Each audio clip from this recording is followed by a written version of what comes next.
everybody. I am here today with an organist, pianist, and music director, Rick Deasley. How are you doing tonight, man? Doing well, thank you. Sweet, good. So I met you from Atonement, Right. Atonement Lutheran, and that's where my parents and I went in high school to go to church here in Kansas City.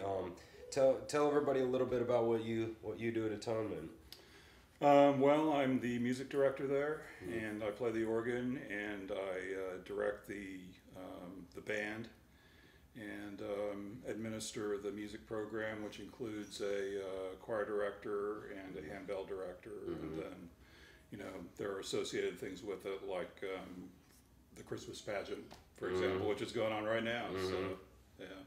How is so like in regards to that because I know at least last year, I mean I've gone to church there for a long time, but I know during especially like the Christmas concert, last year, it was probably 20 extra musicians, right? I mean Right. you had the choir yourself and then these handful of other people. How is that to kind of coordinate all of that? Well, it can be kind of crazy depending on the time of year, but it's very rewarding. We have some really talented musicians in-house. We also pull in musicians from around town, including some pros like yourself and others. Thanks. So, Yeah, that's cool, man. I mean, is there any? Obviously, it can get a little hectic, but is that kind of fun and rewarding to deal with that many musicians over the year? absolutely. Because musicians all have different influences. They bring their own unique qualities to those gigs. So, having gotten to know them over time, then some of their influences have rubbed off on me and given me ideas, for example, and so that's been, for example, a percussionist that often plays at Atonement, John Kerr. I know John, yeah. Plays in many different styles of bands around town, and it's brought in everything from calypso to Mexican marimba and just about everything in between. So I've really benefited from my associations with those folks too. Oh yeah, he's real good at hand drums, right? Yeah. John's a superb all-around musician. Right. Yeah, I really like him. He's a really nice guy and a very good musician. Just like keeping on that subject,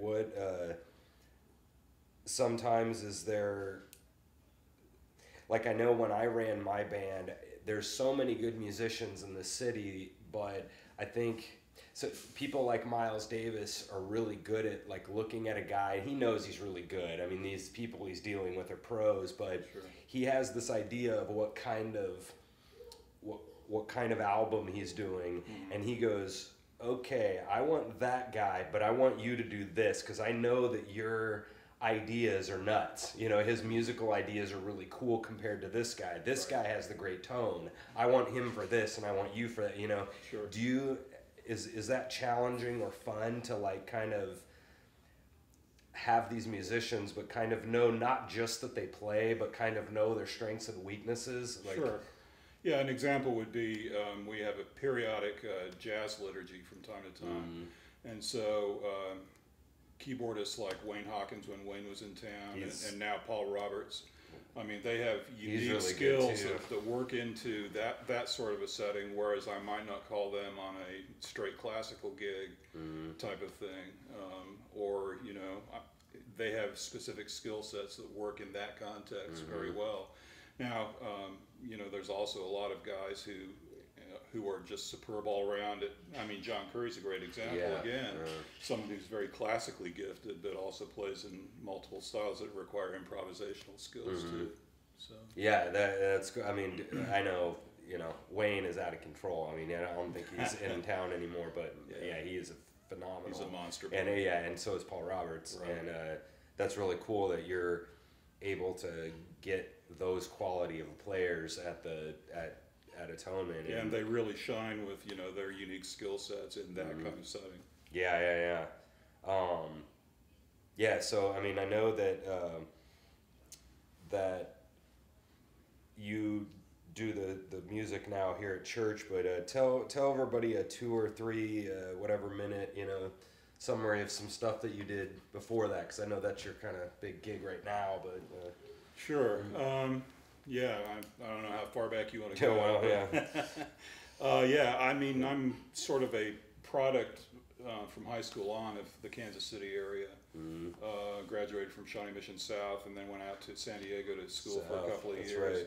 Right. And then finished up my degree at UMKC and really have benefited from my association with UMKC. Continue to draw both students and faculty from UMKC in my current position.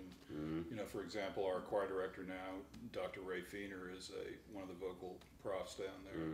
And we also have section leaders in our choir who are students down there. So that association continues to be really fruitful. They're really strong, aren't they? They really are. UMKC has been strong for... And my major there was composition, you know, although I studied organ there also. But they've got just a world-renowned composition faculty now with Chen Yi and Paul Rudy and the other Zhu Long and the other folks there. So yeah, that's cool. Yeah. So after doing the school thing, I played in bands around town for a while. Had some regional success. Warmed up for B.B. King and Steppenwolf, Robin Trower, Johnny Winter, several, you know, that's cool. People I admired growing up. Sure. You know, to get to warm up for them at places like Starlight in the Uptown was really rewarding. That's cool. So like, what kind of bands were those then? Those like the main one were blues rock trios, mainly power trios. Yeah, trios. Yeah. That's cool. So. And you were playing keyboard for that? Keyboards and bass. And bass. Cool. Yeah, it was kind of unique because we wanted to keep it in the power trio, so there were some tunes where, you know, you'd want to play bass on that, but then others where you really had to have the keys in there so the guitar player could get outside a little more. And so you do bass on the left hand. Actually, right? I had pedal bass. I had Moog pedals. So yeah. So that's crazy. Yeah, it was, but it was a lot of fun. Yeah, I want to talk about organ stuff here in a minute because that pedal, the foot pedals, like, you know, that's a whole nother world for me. But you were talking before we started about being in the publishing business. I wanted you to elaborate a little bit on what that means. In the early '90s, I started working for Tempo Music, which was a locally based company. Dr. Jesse Peterson, who is the head of that, was also a UMKC grad from back in the 60s. And he was involved in sort of the early beginnings of the contemporary Christian music industry. And so knew a lot of the players who actually began that industry in the late 60s and early 70s. And but was also hooked up with the American Institute of Musicology. So he had this sort of feet in multiple pools also. So he was publishing contemporary Christian. He was also publishing music for choirs, also publishing really high-end scholarly stuff through the American Institute of Musicology. And also started back in the dark days of DOS, early computer software for musicians. Oh, geez. They were the first Finale dealer in town, for example, yeah. and but also developed their own software specifically for worship planning and that sort of thing, music administration. So I got to travel all over the country doing trade shows at church music conferences. Okay. So for the idiots watching, including myself, like so you're dealing, like, you're talking about like sheet music. Right, or what? Like, explain what that means of the publishing. Sure, and you have to realize also that the entire industry has changed in that regard. Obviously, with the advent of the internet. So yeah, it was sheet music to begin with. I had, before I even got to Tempo, I'd already had a couple books of my organ music published by Lillinus Publishing Company, who was a publisher here in town for many years.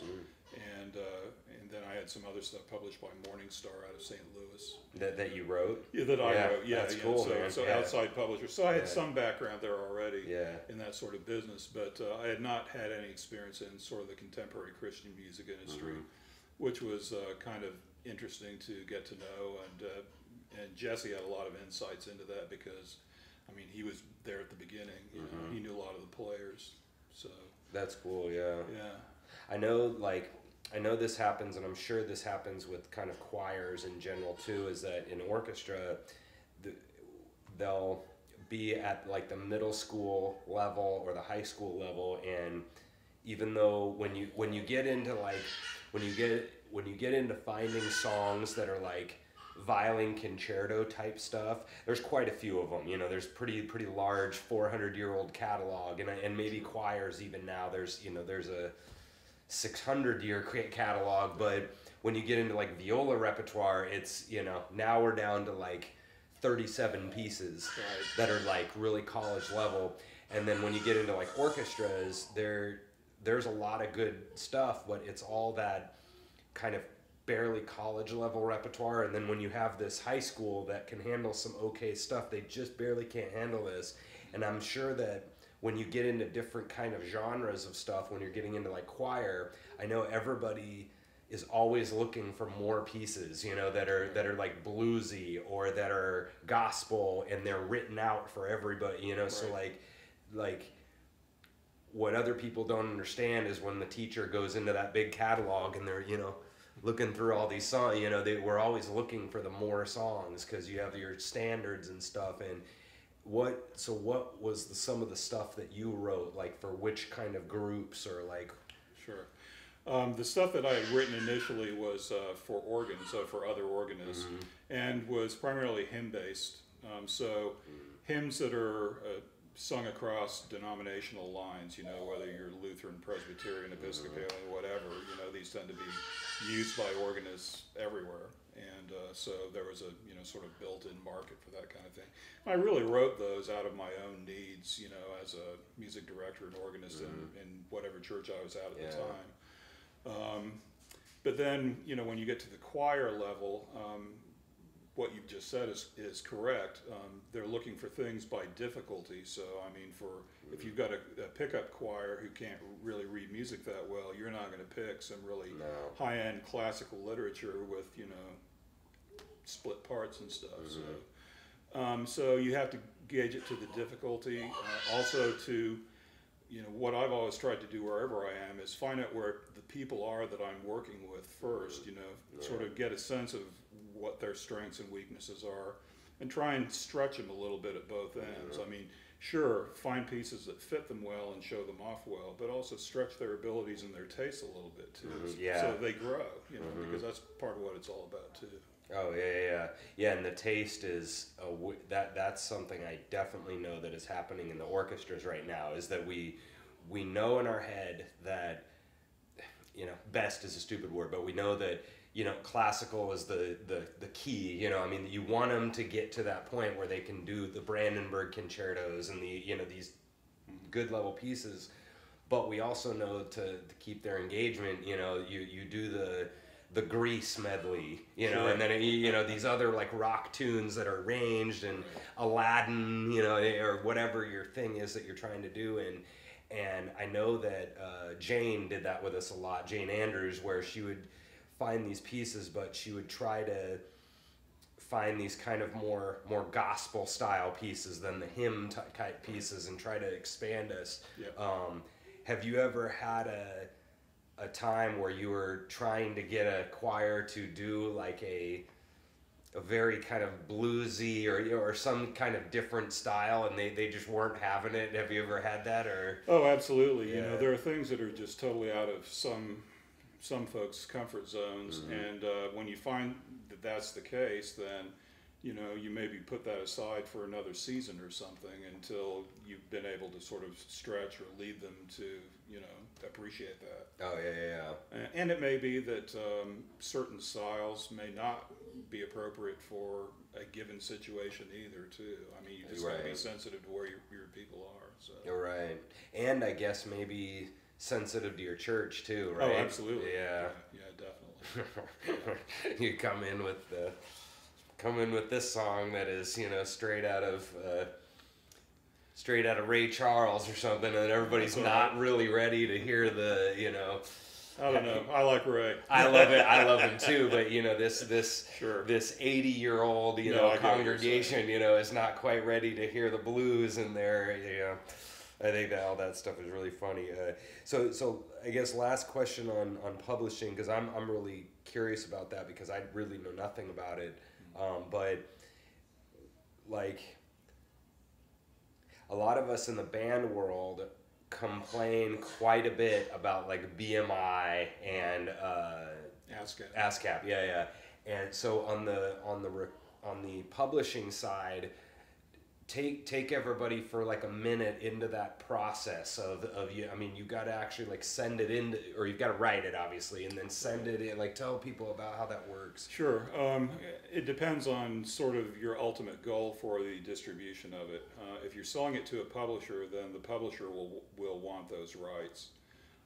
So, for example, they're going to buy the rights to be able to print the music, for example. Okay. And in general, and this is in general terms, the arranger or composer is going to get between 10 and 12% of whatever the copy price is for that.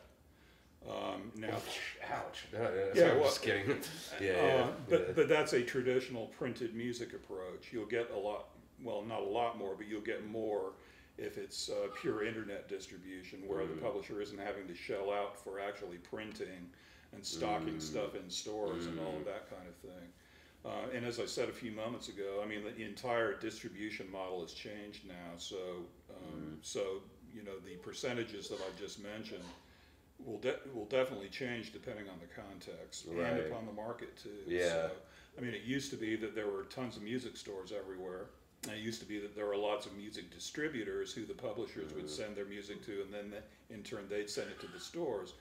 Well, a lot of those middlemen have been cut out now. So, I mean, a lot of it is direct to customer from the publishers direct. And so while that may save on overhead and that kind of thing, it's still a tough market to get around it. Right. Now, that's separate and apart from other parts of the publishing equation, such as the performing rights, which you've just mentioned, which ASCAP and BMI control, depending on who you choose to associate with or who the publisher is associated with. And they're the ones who are, checking to see how many times it's played on Spotify, for example, or radio if you're lucky enough, or that sort of thing. Yeah. And then even beyond that, if you're lucky enough to have your piece synchronized, in other words, put with video, that again is a whole other kettle. And the prices vary so widely with synchronization.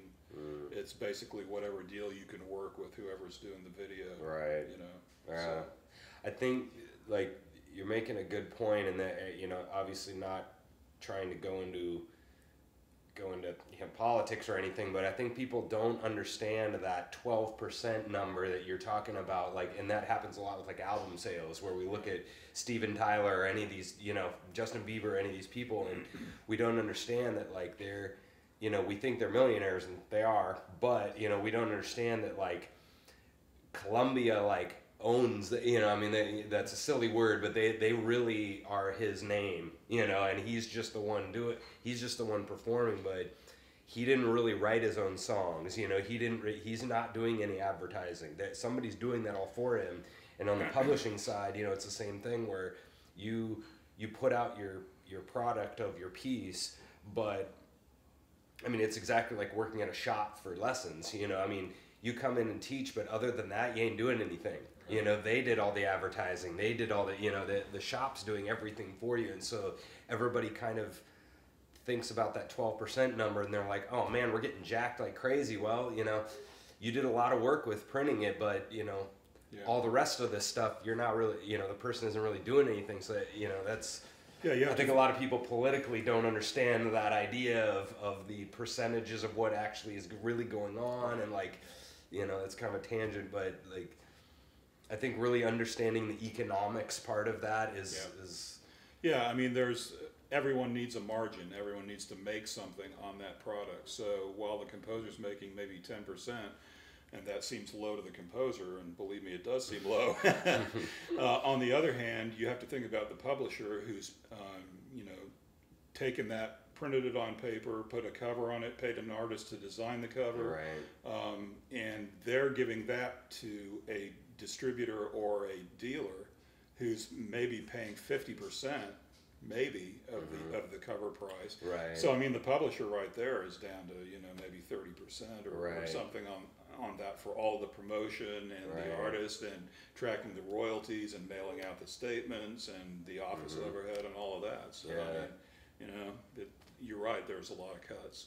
Yeah, and you just made another point that I think a lot of people don't want to think about is this publisher or the people that run Justin Bieber or whatever, look at how much capital they're throwing up front.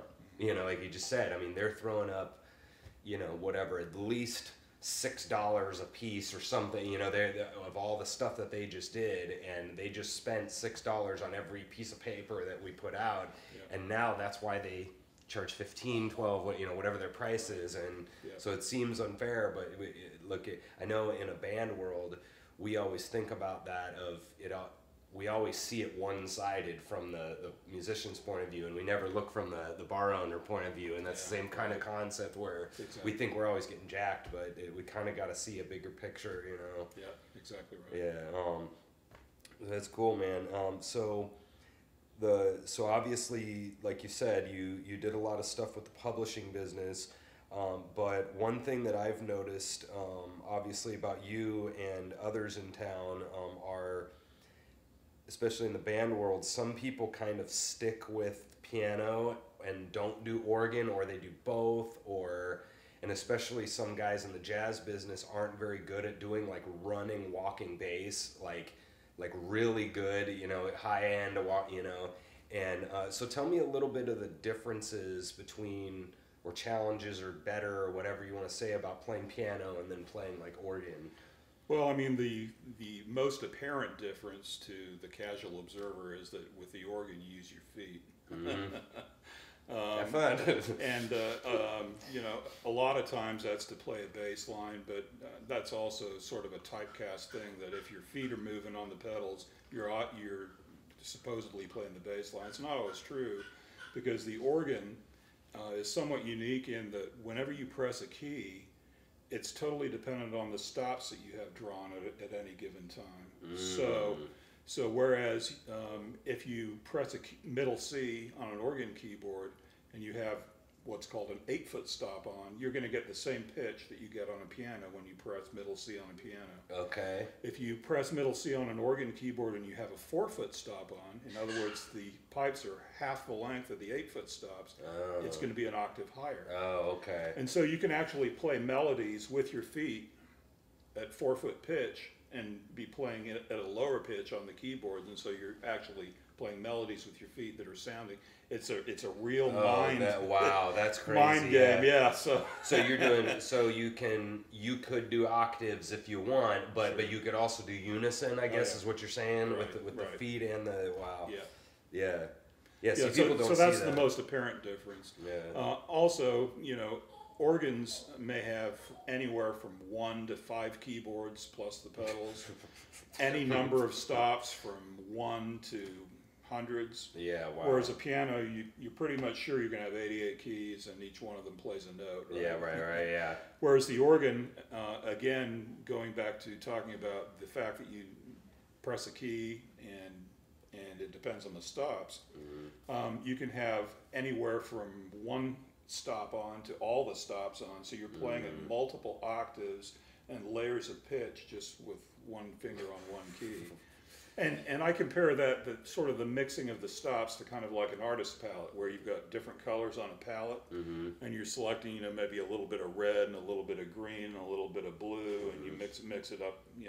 Similar to drawing the stops on an organ, you're looking for tone colors. So you may have a string stop and maybe what's called a principal stop on an organ, which is sort of the basis of organ tone, and you can mix that to get new tone colors that aren't otherwise available. Yeah. Whereas a piano, you're going to get the piano sound. Yeah, and there, I mean, you can adjust it.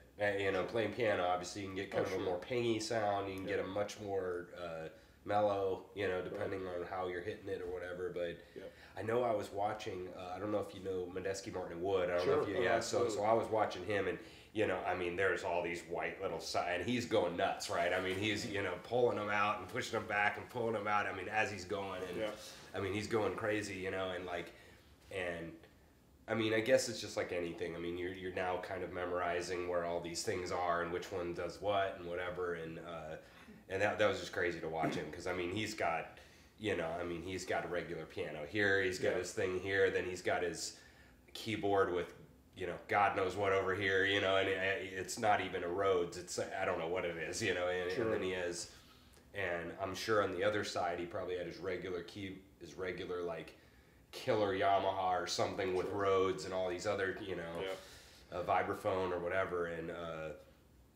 like that just blew my mind on how he could remember all of those stops, where those are, because it's like a whole nother. Yeah, a good friend of mine who plays here in town, Ken Lovern. He's really good at sort of the jazz organ. He has a jazz organ trio. Yeah, sure. But he's a big fan of Medeski, Martin, and Wood too, and so he, you know, has nights down at the Green Lady where he'll do only Medeski, Martin, and Wood. That's awesome. So, yeah, Ken's a great guy. Yeah, they're a great band. I mean, John Medeski's a killer. They're all three awesome. But I like it when John Scofield's with him. Yeah. They got the 4-piece. Yeah, that was a great album. Their first album they did with him was awesome. He was a perfect fit. So like, and then I saw pictures the other day, and I texted back, that's the most necessary thing I've ever seen. I mean, it was this ridiculous organ. I mean, there were 7 keyboards or something. I mean, it was I don't know if you saw that on Facebook, but it was, that's the organ at the Convention Hall in Atlantic City, New Jersey. Yeah, okay. And it's been undergoing restoration for many, many years. They've got probably most of it playable now, but its sort of unique characteristic is it's one of the only organs in the world with a 64-foot stop, which means low C is 64 feet tall. I mean, that's down, you know, almost at the range of, you know, you can't hear it anymore, you just feel it. So, that's funny. Yeah, and so speaking of organs, I know that, and I guess I don't really know how good this one is in regards to how organs are, but it seems like the one they have at Atonement's pretty nice, right? I mean, how is that to get to play on every week? It's wonderful. It's an incredible instrument, and organs are built in different styles, too. The one at Atonement is what's called mechanical action, meaning that there's a direct linkage between the key on the keyboard and the valve underneath the pipe. So it's not electric. It's not electrically hooked up to the pipes at all. There's an actual little wire and then dowel rods that run way up into the instrument, so that when you push a key down, you're actually physically pulling down the valve underneath the pipe. So it's mechanical action as opposed to electrical action, in which, you know, when you push a key down, it's just like an electronic keyboard. Yeah. It's just a switch, right? Okay, so that's and different, that pulls right? down, you know. So that's one distinguishing thing. The other is the style it's built in. It's North German. Okay. So if Bach sat down at the organ at Atonement, he'd know right away what to do. It's in the style that Bach would have been familiar with. Whereas there are many national styles of organ building, and America has a lot of what I would call Romantic era instruments from, let's say, the late 1800s to the mid 20th century, let's say, which have lots of 8-foot stops, which means lots of unison sound, very lush sound, lots of string stops, you know, trying to approximate again that lush romantic kind of sound that Brahms would have liked. And then the other style would be obviously more kind of Baroque, classical kind of style with the North German. The North German is you know, sort of in the Baroque style. I mean, it's got some additions, some French additions actually, which allow it to do French music pretty well too. Oh wow! I know. And then when I hear, so now when you go to like clubs, when they hear the jazz guys use the organ, you know, there's a lot of crazy sound effects they can do. They can use, you know, vibraphone and Rhodes and then jazz organ and regular kind of church sounding organ, and definitely the the sounds I think is really nuts because and then they flip back to regular piano and they have this huge ridiculous palette of stuff. And to me, the obvious difference to me is the sustain. You know, I mean, compared to piano and organ. That's a good point. Blah, and you're just, I mean, you can sustain It'll that sustain forever. Forever Yeah. if you leave your hand down. And so, like, yeah, that Stravinsky calls it the beast that never breathes. Yeah, right. So, yeah. And that's a funny thing because we're similar to that where we can just go forever. We never have to take a breath like singers or horn players. And well, and the other unique thing is, you know, if you're talking about pipe organs too, just the method by which they produce sound. In other words, a column of air in a pipe is just like the human voice works. So we're basically a column of air through our windpipe, and so the pipe organ, to many people's opinion, is the best thing for supporting human singing because it produces sound in the same way. And so, you know, there's probably nothing more capable, in my opinion, of supporting a large body of sound of congregational singing than an organ, because for example, if you're trying to lead, 800 to 1,000 people with a piano, you pretty much have to have amplification or something to be able to do that. Yeah. And you're again dealing with sound that only sustains, if you've got the sustain pedal down or whatever that means, and it's more percussive than it is sustaining. Right. Where the pipe organ can easily fill a room and support sound and go all the way from pianissimo all the way to fortissimo. Yeah. And, very flexible. That would be totally different, and I run into that with my violin. Obviously, I mean, you if you're with any band, I mean, you're never gonna last. I mean, you have to get an amp or something. It's just playing not loud enough.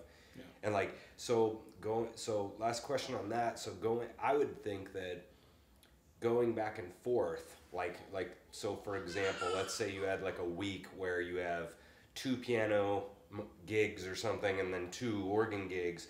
I would feel that would, maybe if you got used to playing them, it wouldn't, but the sustain part and the idea of the style kind of in which you're playing, is that hard to go back and forth or not really when you get used to it? Yeah, it's hard for me to say that because I've been doing it for so long that, I mean, I go back and forth between piano and synth and pipe organ all within the same service, right. So all within the same gig. So yeah, I mean, each one has its strengths and weaknesses for different applications, and I just try to use each one in its, best context. Sure. Yeah. So let's see here. So with playing all that piano and the organ and stuff, I know that you've accompanied a lot of people over, and I know I've played at Atonement with you before, and you came out with the piano, and we did a. What are some, I don't know if they're funny, but what are some things that you have found accompanying people that are just interesting or fun or challenging, or however you want to answer that? Sure. Well, to my mind, the accompanist is there to support the soloist, first of all. So I try to sense the soloist's give and take, particularly if it's a period piece where there's lots of rubato. Obviously, the soloist is going to be leading in that. If the soloist is not so self-assured as they might otherwise be, I try to get them comfortable with the context in which they're doing this, and I try to say, now I'm here to support you. If you happen to get lost, or if you get too far ahead or behind, wait for me to find you, and don't try and find me. I'm there to support you. So I'm kind of letting them know that they're the driver in this situation. Yeah. I'm there to provide the support, and that's kind of my role. Yeah. Now that said, there are times, for example, at Atonement, we had pianos at the front and the back of the room, up in the loft and down front. Right. So when you've got a soloist who hasn't done it very much, I give them the option and say, now we can do it up in the loft so that you don't have to face people while you're playing or singing, Right. for your first time out kind of thing, and that makes them more comfortable. And then next time maybe we can get them down front and kind of ease them into this. What, everybody's sitting there like this? beady eyes staring at you, about 800, right? You said, so you said something interesting there. So when you're accompanying, there's when I talk to my students, I talk about kind of the parts of music, right? You have kind of your pitch and your rhythm, and then your tone and your dynamics and stuff. So first of all, like being specific on kind of the rhythm stuff, you kind of hit on it how sometimes you, especially on rubato type moments, you're going to let them do the rubato, and I'm literally following, not the other way around. Right. And to some extent, it depends on the unique context of the piece you're playing too, where the person with the fastest moving notes generally is going to control the tempo. You know, and particularly at cadence points, that tends to be particularly true. Because you're going to have a lot of rubatos, or some rubatos. Right, and their part and the tempo at which they take that particular passage of fast moving notes is going to control what you do behind them. Now, if I've got the fast moving notes, then obviously, you know, I've got to work with them and keep them on track with me. So there's a lot of give and take between soloist and accompanist, I would say, even though, you know, the accompanist is the supporting role, for sure. Oh, yeah. And that's I'm kind of mentioning that in regards to bands, too, where I think when we talk about, like, the rhythm section and then the, like, singer or soloist or whatever, and there's a lot of argument about people with drummers, how, you know, are they really leading the rhythm, or is it really the bass, or is it really the singer and they're supposed to back up the singer, follow him to the ends of the earth if he slows down or speeds up, or is everybody supposed to use the drummer as the big old crutch, you know, and make him really drive the rhythm, or is he embellishing the beat and helping the beat go along? Is he, you know, and that's always an argument that I've had with, you know, or a good discussion that I've had, because I've heard a lot of people talk about, like, in a band setting, the bass player is really the center of that's what, like, Dave Holland would say, you know, as a jazz guy. He's like, I'm the center. And then Jack DeJohnette, you know, comes on, he goes, yeah, I'm not the center. You know, I mean, they agree on that sense. He's like, I'm supposed to be helping this thing. I'm not. They're not supposed to be following me. I'm following them. Yeah, and some of that's dependent on the style too. I mean, I would argue that in a context like Led Zeppelin, for example, John Paul Jones and John Bonham are locked in like this, and everything else is built on that foundation. Right. So I'm not sure you could say that, you know, John Paul Jones is like the center of the thing. I think it's you know, it's both. Definitely both. Yeah, that's and so with accompanying, like, obviously, like, professionally, I've played with, you know, people like you, and when I'm actually playing a gig, but then when I go to my students, like, contests or whatever, and then now that's kind of a whole different situation, because they're a student and they're playing with a professional pianist, and so that's a moment where I'm not sure, sometimes as a teacher, we might be like a week before the performance, and now I've got to make a decision. I'm like, of in regards to what I tell the accompanist, you know, I'm like, well, you know, his rhythm is, you know, ridiculously suspect right now, you know, so like, do I tell the accompanist, okay, you basically plow ahead and keep his butt in line, you know, or do I let especially when it's like the Bach double that we played, where there is no rubato, it's just straight through. Sometimes I don't know which to do right there as a teacher, if I want to make the student or make the accompanist follow them, or if I want the accompanist to dung, you know, like, and make the student actually have good rhythm now today, you know, because he's getting the solid. Sure. You know, I guess, you know. Well, students learn so much, I think, from playing with different accompanists, because each accompanist is going to handle the score a little bit differently. And so I think there's value in sort of branching out and playing with different accompanists, instead of just, you know, like, locking into your favorite person who's accompanied you since AJ. Yeah, right. Yeah. And then one more question on accompanist. I know, because that was specifically kind of rhythm we were talking about, and now when you get over into all of the other stuff, like the touch and the dynamics and the kind of style and stuff, I guess you've sort of kind of answered this, but maybe on that you're gonna definitely like follow them, or how are you gonna deal with that? Yeah, definitely. You're definitely playing a supporting role there, and letting the soloist shine. So I mean, you don't want to overpower them. You want to definitely be sensitive, like particularly with vocal soloists.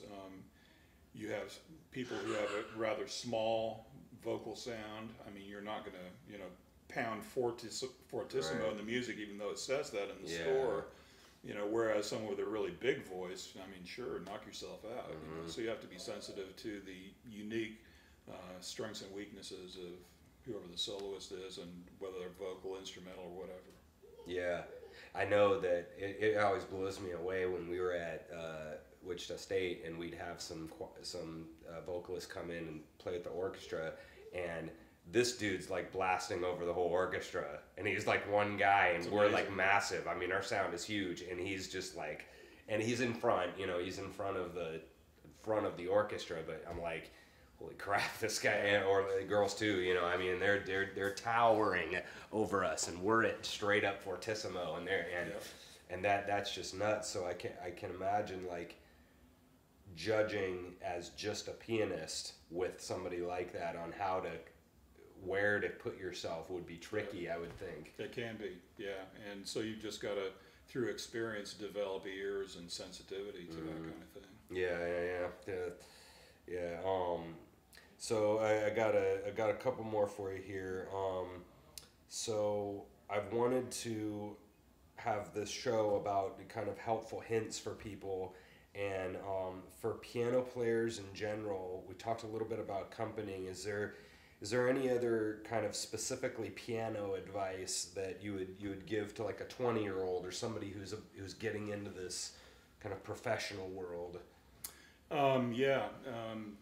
Branch out and be as versatile as you possibly can. Try to familiarize yourself with styles that you're not necessarily comfortable with, and that'll stretch you as a person and as a musician. Go out and listen to other people doing it. I mean, if you're having problems sort of getting into a certain style, then find people who do it well. Go out and listen and see what they're doing. I mean, particularly now, there are just so many genres and subgenres out there. I mean, so many pigeonholes that people like to tack onto styles and so forth, that sky's the limit, really. Oh, yeah. So, what I would say on the piano is,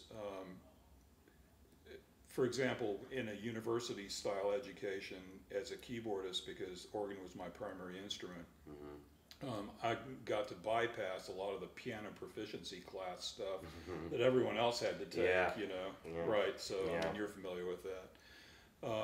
But you mean playing like one and four part chorales, two. Right.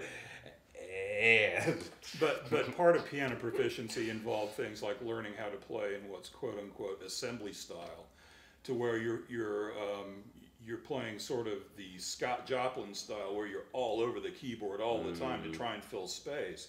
Kind of like if you've played in a power trio format, you know that if you're just playing with the bass, drums, and guitar, you got to fill a lot of space on each one of those instruments just to fill the sonic spectrum. Right. On piano, it's just you.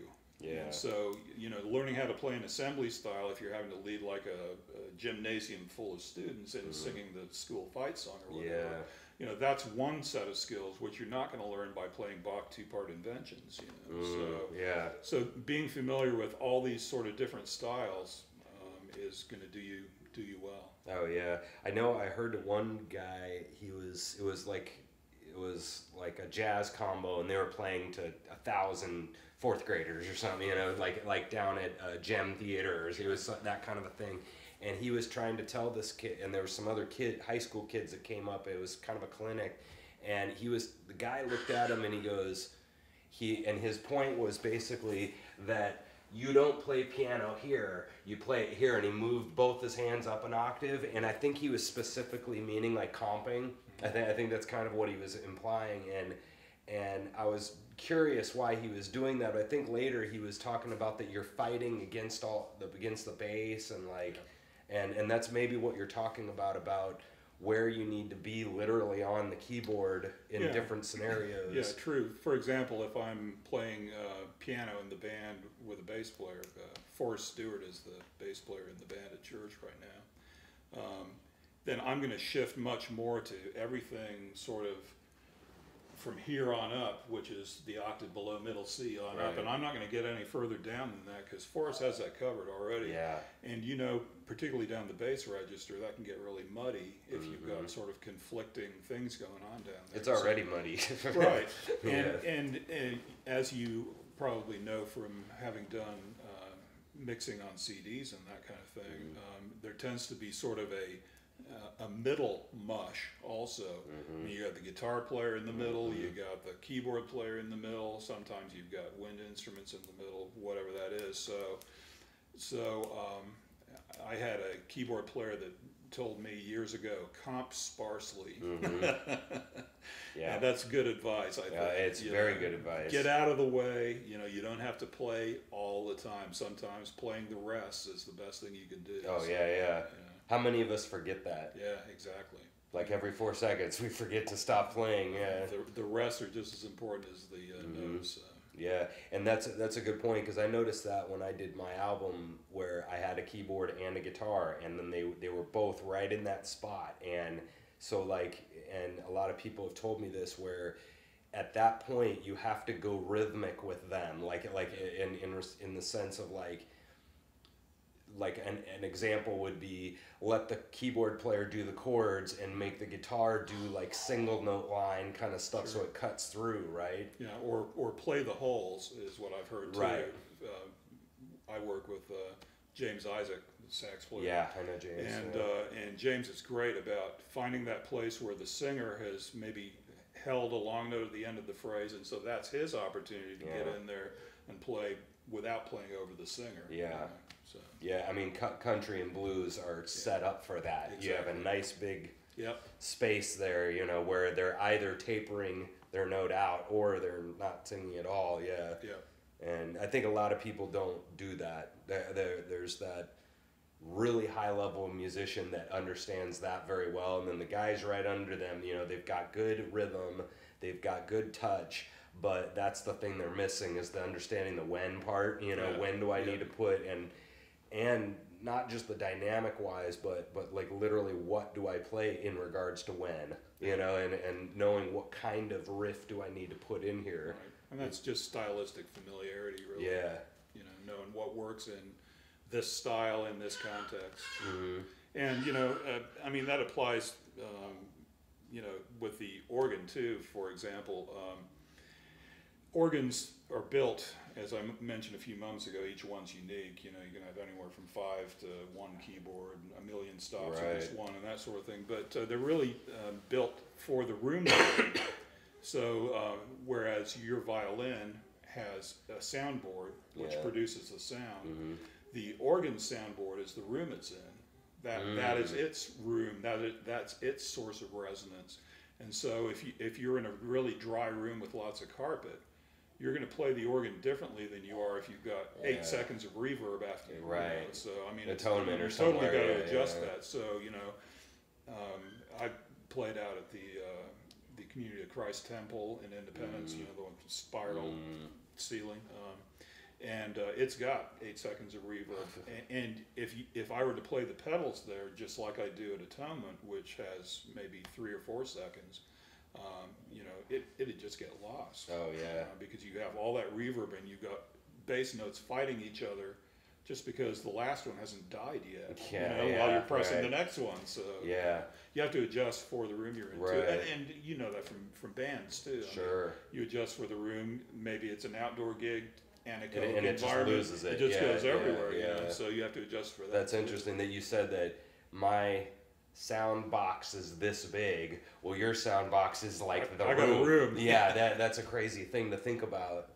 I think a lot of average musicians go into a room and they just play and they don't consider to to play to the room, sort of, and that's just a different thing.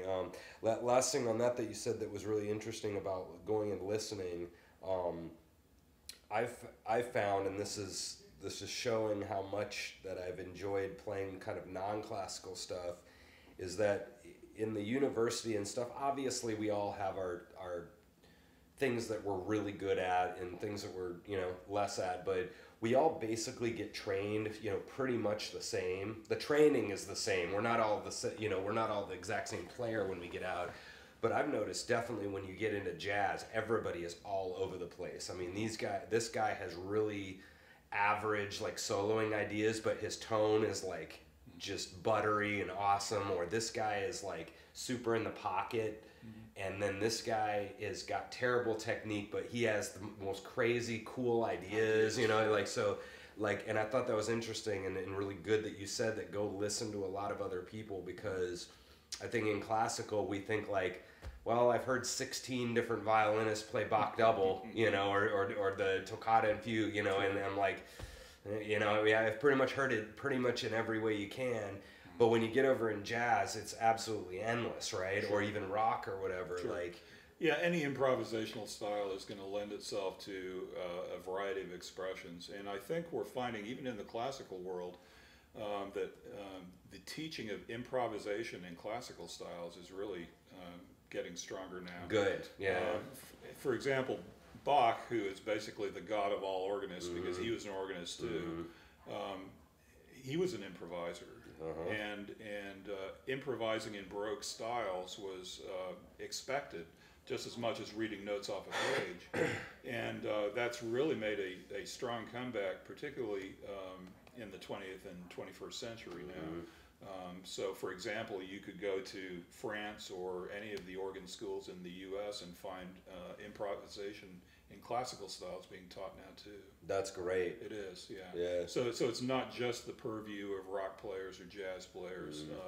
It's really making a comeback now. And from having played music with improvised cadenzas in written music, I mean, that's an improv thing too. I mean, Beethoven would have improvised his cadenzas, when he was playing piano. Yeah, and that I was about ready to say that because one of my buddies, he was really lucky in high school. His teacher made him. He's like, you're gonna play the stuff in this piece, and they kind of leave it at that. Use the riffs in this piece. They do the da da da da da da da da da. Use that in your cadenza on a different note or something. It's learning sort of the riffs, like you would learn riffs in a blues style to play to improv in blues. It's learning the riffs in classical styles too, to be sort of fluent in a given style.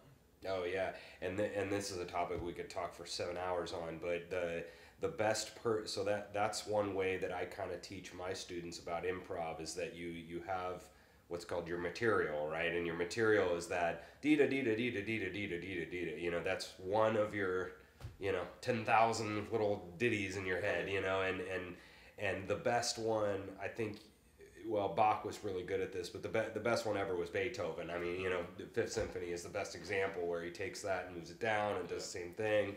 Then he chops it off into da da da da da da da, and like that's really all you have to do. It's hard, right? I mean, it's hard when people think you're playing anything wrong. I mean. In any style, you're trying to sound like you're not just regurgitating riffs, right? You're trying to make them into a coherent whole and make them into, coherent phrases, that kind of thing. So it's not just your collection of riffs that, here are my blues riffs now. So it's just becoming familiar with the riffs in order that they can become building blocks in your musical language. Yeah. And so that when you become a more mature player, you're not just stringing together these little building blocks, they're actually becoming sentences instead of sub-phrases or whatever. Yeah, and I guess I'm talking about like first day or something, I mean, you're talking about the later, which I totally agree with. I mean, you want it to sound, authentic's a stupid word, but you want it to sound very natural instead of these predetermined, I mean, that's definitely arguing with like talking points or something as a political debates or something instead of your own fluid thoughts. But yeah. So yeah, man. I mean, we're kind of wrapping up here, but the one. So last kind of question for you is, do you have any other, like, we've talked a little bit about playing. Do you have any other like general music advice for 20-year-olds, like not necessarily specifically piano oriented, but yeah.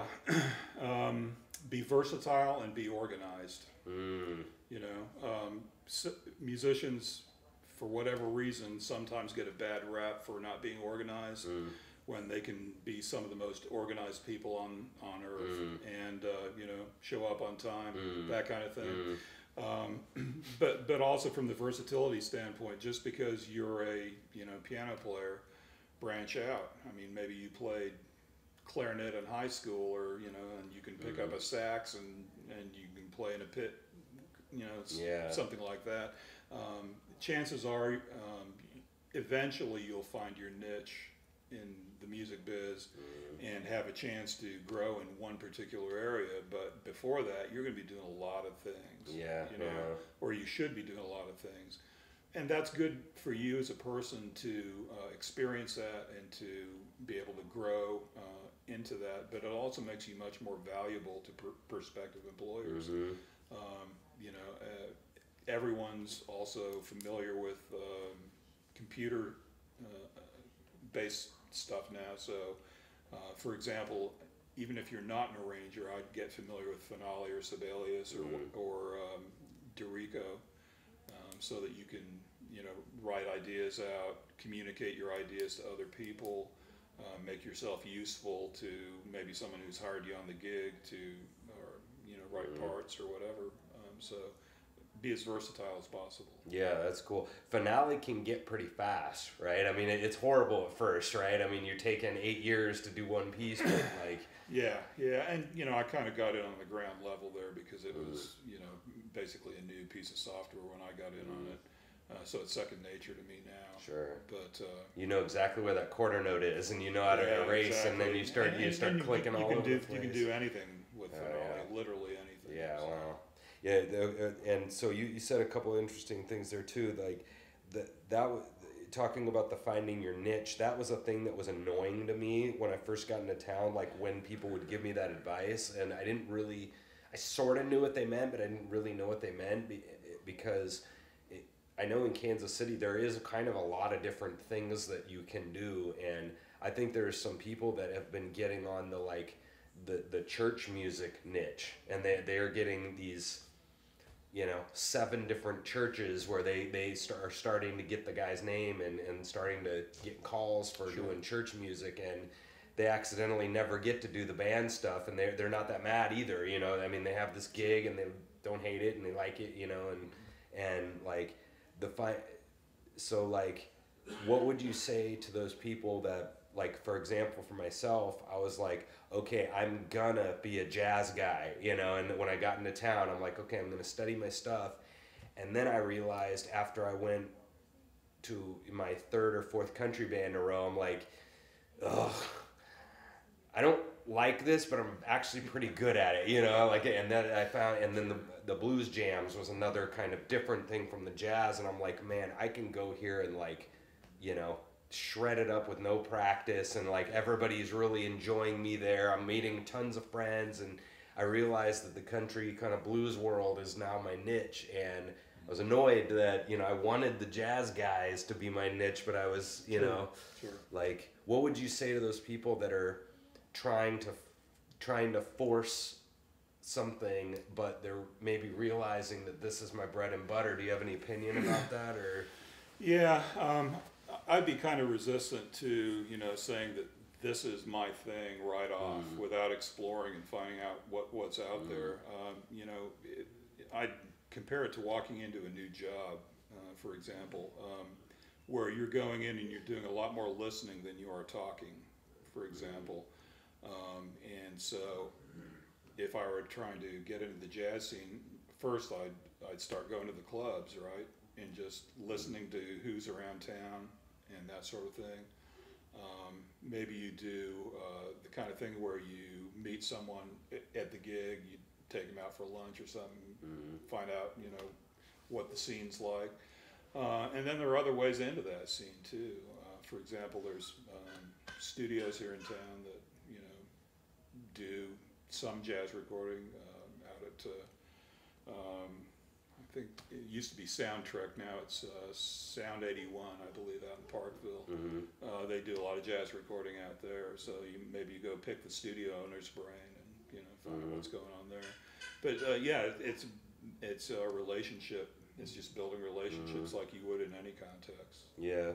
So that being versatile or whatever is kind of is opposite of what I was saying, a little bit opposite concept of just, you know, you find your niche and you know, obviously I'm not saying don't broaden, because I love broadening your horizon, and that's how you get better. And I guess I was just, because I like jazz better than I like country, that annoyed me, you know, but I realized that I'm, you know, that if I get the right person who I'm playing with now, Scott Lane, he has a really fun set list for country, you know, and so it's not a drag at all, and so, and the money's pretty decent, and so, you know, it's just like, I guess, you know, I was thinking of fighting a thing, you know,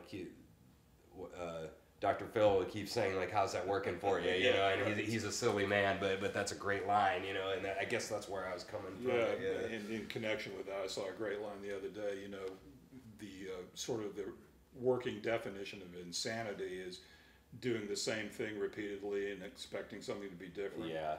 But isn't that what we do as musicians when we practice?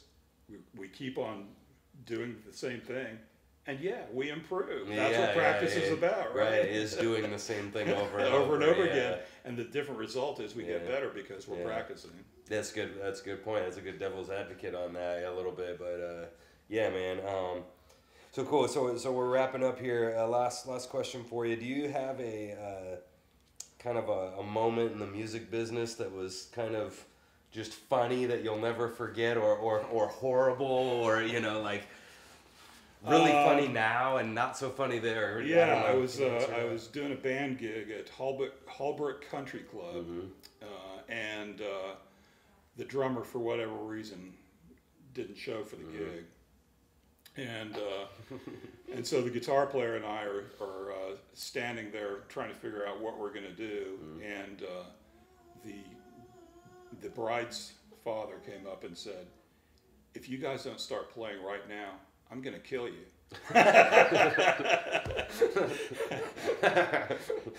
And the guitar player, God bless him, had some great line, something to the effect of, "Well, sir, if you do that, then, you know, you're in front of all these people, you're going to disappoint your daughter terribly." And he talked his way out of that. That's when you're that's good. Happiest day in her life, and, you know, you're going to kill the band. Okay. Yeah. That's smooth. That was a good way to handle that. Like, so what happened? Did you guys do it, or did? Yeah, we actually called a sub in, and he somehow got there by the second set. We saved the gig. But that is funny. Yeah. If you don't start, I'm going to kill you. I'm going to kill you. You thought it was just like you're not getting paid, you know? Well, whatever it turned out to be. Yeah. That's funny, but that's another funny moment when some people are just like that. They're able to. She has a friend that's like that, where she can give you, like, I'm exaggerating, but she could give you the advice, like, or giving you the news that, like, you're gonna die. But then, like, after the conversation, you're, like, thanking her. You know, she just has this way with people of saying it to them where they can just get out of it, you know? And exactly. My buddy Scott is kind of like that. He's just got a really good gift for gab, and he's gonna talk you into anything because he's really funny and he can say the right, and you said something also really funny, is this is just people that don't know musicians. This is just a life. I mean, you can get called and, like, hey, we got a gig, like, in 10 minutes. Can you come fill this? You don't know any of the songs. You don't know, you know, come. We don't care how you play. We know how good you are. If you screw up 10 times, we don't care. We need somebody right now. Yeah, exactly. And being able to do that is a real skill. Yeah. Play 40 songs. Yep, exactly. But what people don't understand is that, like a classic rock gig for forever, you know, somebody who's who's your age and older, I mean, you know, they call Fly Like an Eagle. Well, you've heard that at least 1,400 times, you know. Yeah, so it's not, you know, you know some of them, true. You know, and so it's, so cool, man. Well, definitely thanks for coming on the show. Thanks for having me. Yeah, I was really glad to get. I'm trying to get a lot of different kinds of people. So getting to talk a little bit about the church stuff was really cool, and the publishing stuff was something we haven't had anybody on here talk about. So that was cool. And cool. Yeah, I think our next one is going to be with my grandfather, Maynard Zip, and that should be really cool. He's been playing 60-something years, and we're going to do his interview here in a couple days, and so definitely be watching for that one. It's going to be definitely going to be a good one, sharing you 60, 70 years of knowledge and nonsense, and you know, so it's going to be a good interview. But we'll have more of this stuff on Casey Music Talk. Rick Deasley, thanks man, thanks for coming on. Appreciate it. That's it. We'll see you guys later.